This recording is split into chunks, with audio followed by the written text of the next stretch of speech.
Assalamualaikum warahmatullahi wabarakatuh. Selamat datang ke channel Nur. Ini Carry Life. Hari ni Kak Nur hanya nak berkongsi kisah Kak Nur yang membuat keputusan setiap orang akan melakukan kesilapan dan Kak Nur pernah melakukan kesilapan yang terbesar sekali dalam hidup Kak Nur dan mengubah siapa Kak Nur sekarang. Tapi Kak Nur tak menyesal. uh, Walaupun ketika itu ada rasa sedikit terkilan kerana keputusan Kak Noh tu kan kesilapan Kak Noh tu menyebabkan nenek, ayah, mak semua mendapat malulah. Okey. Tapi Kak Noh tak menyesal dengan keputusan tu dan kesilapan yang Kak Noh lakukan tu kerana kesilapan itu telah menjadikan siapa Kak Noh sekarang. Okey. Kesilapan tapi Kak Nur pesan dulu pada adik-adik semua yang ada yang melakukan kalau tertontonlah channel Kak Nur ni kan, jangan lakukan kesilapan atau buat sesuatu yang anda sendiri tidak yakin bahawa kesilapan itu akan menyebabkan efek yang lagi menambah burukkan kepada masa depan kita. Kesilapan yang Kak Nur lakukan itu ialah Kak Nur lari dari rumah. Ketika usia Kak Noh 18 tahun. Nak masuk 19 tahun sebenarnya. Masa tu, Kak Noh lari dari rumah. Ketika tu, kalau tak salah Kak Noh hari Sabtu. Macam tu, hari Sabtu, hari Jumaat gitulah. Kak Noh pergi setelah Kak Noh rancang. Kak Noh lari dari rumah tu setelah bertahun-tahun ya. Bukan, tak. Kak Noh masa tu, daripada umur 15 tahun tu, Kak Noh dah merancang Kak Noh nak lari dari rumah. Sebab Kak Noh nak Islam. Okay. Hanya itu sahaja ketika itu yang Kak Noh rasa betul. Ketika itu Kak Noh tak kata apa yang Kak Noh buat tu betul ya. Tapi ketika itu Kak Noh rasa keputusan Kak Noh tu betul. Sebab jiwa tu dah memberontak ingin memeluk Islam. Tapi bawah umur, kita tahu di bawah umur akan ada masalah yang kita tak boleh hadapinya sendiri. Okay.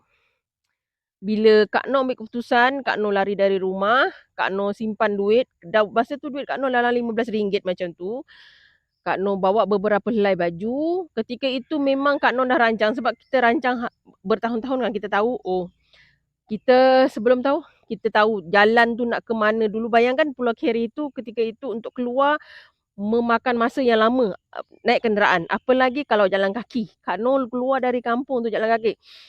Sebenarnya kisah ni tak ada ahli keluarga Kak Noh yang tahu macam mana Kak Noh keluar dari rumah, macam mana perjalanan Kak Noh. Ini kalau keluarga Kak Noh tengok, Kak Noh sebenarnya minta maaf sebab pernah melakukan kesilapan tu, tapi Kak Noh tak menyesal dengan kesilapan tu sebab kesilapan yang Kak Noh buat tu apa yang menjadikan Kak Noh sekarang. Jadi tak ada kesalahan pun.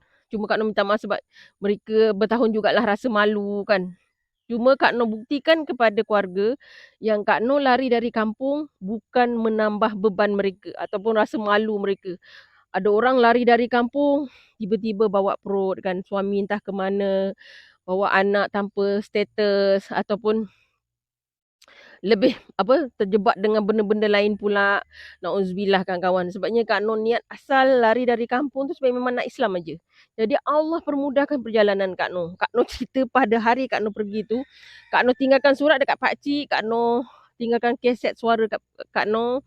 Kak Noh lari dari kampung. Tapi Kak Noh tak cerita dengan orang kenapa Kak Noh lari. Kak Noh lari dari rumah tu sekitar dalam pukul 11 pagi. 11 pagi lah macam tu. Okey. Rasanya macam tu lah. Sekitar dekat dah nak dekat tengah hari gitu. Kak Noh, kebetulan semua orang pergi kerja. Nenek pergi hutan, pakcik kerja masa tu.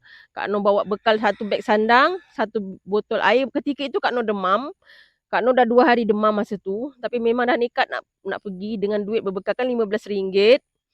Kak Noh pergi jalan kaki. Tapi Kak Noh menghindari jalan besar. Jalan utama lah. Kak Noh ikut jalan estate, kelapa sawit. Kebetulan ada orang bekerja masa tu. Kak Noh seorang perempuan, demam. Jalan kaki ikut jalan belakang. Maknanya ada shortcut yang Kak Noh tahulah. Biasa nenek guna untuk cari daun nipah. Perjalanan tu Kak Noh tahu. Okay. Kak Noh potong jalan tu memang separuh lah. Okay. Perjalanan Kak Noh jadi macam 2 jam lebih macam tu, 2 jam lebih sikit lah. Sebab Kak Noh berhenti-berhenti, Kak Noh jadi lama sikit perjalanan tu, Kak Noh jalan slow sebab demam kan. Kak Noh minum air, Kak Noh hanya berbekalkan sepotong roti, Kak Noh keluar dari rumah, semua orang, Kak Noh yakin masa tu memang orang akan kecoh lah. Kak Noh target Kak Noh kena keluar daripada Pulau Keri tu sekurang-kurangnya petang. Petang dalam pukul 4, pukul 5 macam tu. Tapi Kak Noh jalan, lepas tu sebab dah lama jalan, Kak Noh jalan slow saja, mestilah orang yang akan nampak. Sebab Kak Noh bila ada nampak motor, Kak Noh akan sorok dekat kelapa sawit kan. Lepas tu masa Kak Noh melintas ke jalan agak sedikit sunyi, Kak Noh jalan kaki masuk ke jalan raya, jalan biasa yang lalu. Ada satu India roti yang biasa masuk kampung Kak Noh, tapi dia tak kenal Kak Noh lah. Dia biasa selalunya jual roti, dia akan masuk kampung Kak Noh dan dia menumpangkan Kak Noh untuk keluar. Dia kata, "Awak nak pergi mana?" "Saya mau pergi keluar lah, saya mau tengok saya punya saudara dekat." Kak Noh cakap lah, "Okey, kat Pekan," macam tu lah. Okay, dia percaya dan dia tak banyak soal.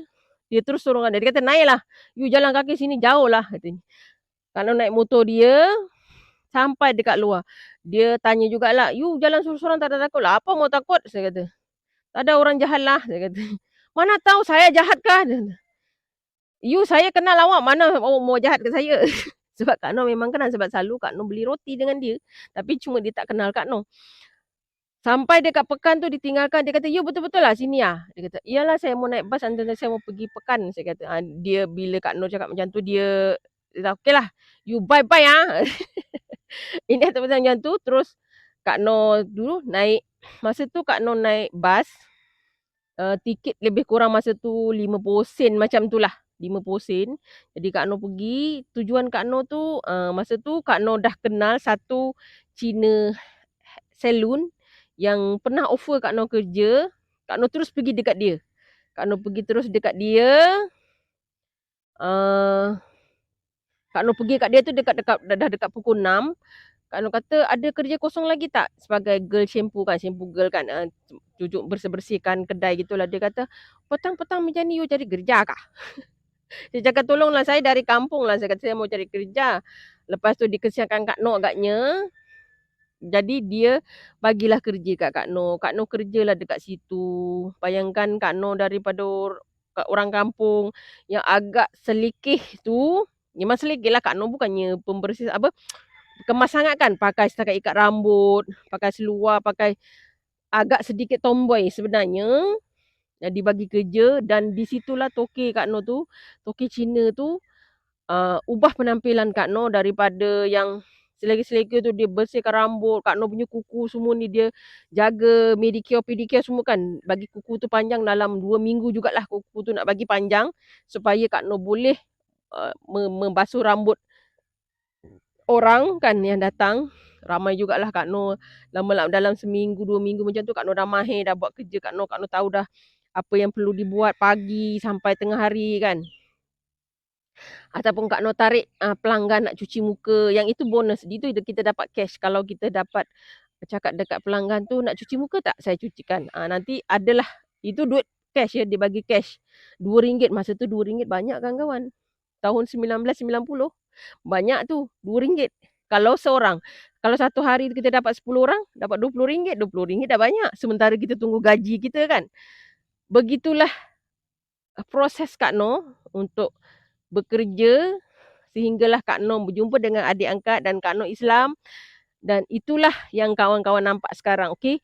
Tapi satu pesan Kak Noh kepada anak-anak muda semua, apa pun yang kalian buat dalam kehidupan kalian, jangan buat sesuatu yang anak-anak sendiri tak pasti keputusan tu betul atau tak. Okey. Macam Kak Noh buat keputusan untuk lari dari rumah, itu sebab nak masuk Islam. Jadi tak ada niat lain. Kak Noh dah rancang, aku nak pergi sini cari kerja dulu, lepas tu aku akan cari keluarga angkat dan aku akan Islam. Dan aku jalani kehidupan aku. Sebulan selepas Kak Noh Islam tu, Kak Noh balik kampung, jumpa mak ayah balik, jumpa nenek balik, minta maaf semua. Alhamdulillah lancar, walaupun ada dengar nenek sampai dikata orang, dia kata, "Besok cucu kau balik tu," dia kata, dalam bahasa kasarnya, orang kata mengandung gampang. Orang kata mengandung tanpa ada ayah. Dan Kak Noh buktikan pada diorang semua apa yang mereka cakap tu tak betul. Yang duduk kampung pun boleh melakukan kesilapan yang mereka cakap tadi. Yang Kak Noh merantau ni, insya-Allah kalau niat kita betul, kita tak akan buat benda-benda macam tu. Alhamdulillah Allah permudahkan perjalanan Kak Noh. Semua dapat. Yang Kak Noh rancang tu alhamdulillah jadi 100%. Dan sekarang apa yang kawan-kawan lihat. Okey, kadang-kadang kita dalam melakukan kesilapan, kita kena ingat niat kita tu apa. Kalau kita melakukan kesilapan dan akan memburukkan keadaan, lebih baik tutup niat kita. Tapi kalau kita rasa betul, walaupun cabarannya banyak, tapi kita masih boleh dan kita percaya keputusan kita tu betul, lakukan kesilapan itu. Tapi jangan lupa perbaiki balik apa yang telah mungkin menyebab ada orang rasa terkilan, rasa apa semua tu, kita baiki balik, insya-Allah semuanya akan jalan lancar. Itu saja perkongsian Kak Noh tentang kisah Kak Noh yang lari dari rumah, tapi Kak Noh tidak merasa menyesal kerana apa yang Kak Noh buat, keputusan Kak Noh buat hari itu menjadikan apa yang Kak Noh sekarang. Okey, bersyukur selalu dengan apa yang telah diberikan kepada kita dan jalaninya dengan ikhlas. Salam sayang dari Kak Noh. Assalamualaikum.